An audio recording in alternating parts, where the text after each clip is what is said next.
There is no reason to be afraid of the big bad wolf, according to the experts like the people at the Adirondack Wildlife Refuge who work with them daily. In many ways, they resemble your family dog, but the wolf's haunting howl is spellbinding.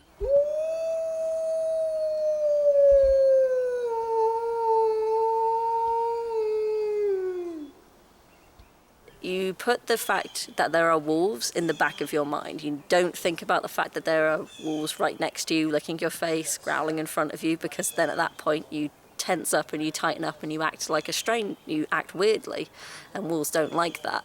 The 50-acre site is located in Wilmington and open to the public Thursday through Monday, 10 a.m. to 4 p.m., with a wolf talk each day at 10. And there's more. We do rehab and release. We capture animals that have been injured, or people bring us animals that have been injured. We try to rehab the animals so we can release them back into the wild in which they came. Some of the injuries to the animals are too extensive to return them to the wilderness.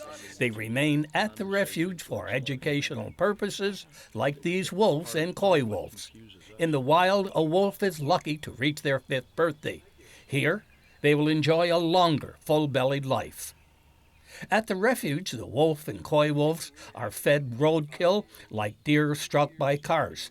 Coy wolves are essentially what local folks in the Adirondacks, as well as local folks in Quebec and Ontario, they call them coy dogs. Coyotes are very old animals. They've been here forever, for millions and millions of years, and they've moved around many times. But what actually caused the coy wolf is the fact that through Maine, New Hampshire, New York, Vermont, you've had for millions of years a canid mixing bowl.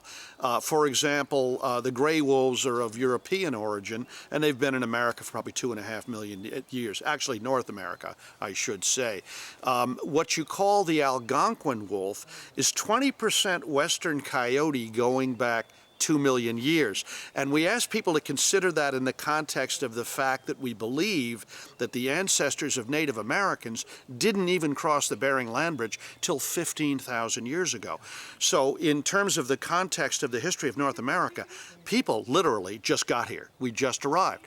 So what happened with the coy wolf is that Congress agreed to try to eliminate the gray wolf. The almost comic irony is that this was 100 years ago, and scientists even then warned them, this is a mistake, this will backfire. You're going to find out who really controls animals like white-tailed deer, beaver, and coyotes.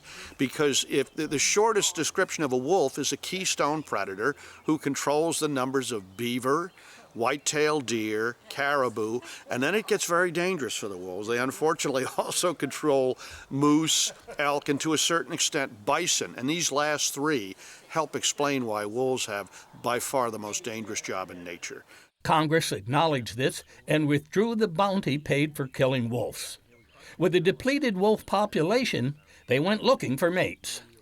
And if you can't find a female wolf, but you find a real cute western coyote, what was happening was they were demonstrating why the canid family tends to violate the biologist rule that says different species cannot mate. And as a result, the female coyotes, after some rather painful deliveries, I'm assuming, they're giving birth to animals that are mostly western coyote, but are also about 30% Algonquin wolf, and in the final analysis, when all is said and done, about 10% dog.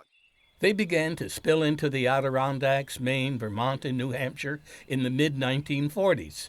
We call them coy dogs, a misnomer.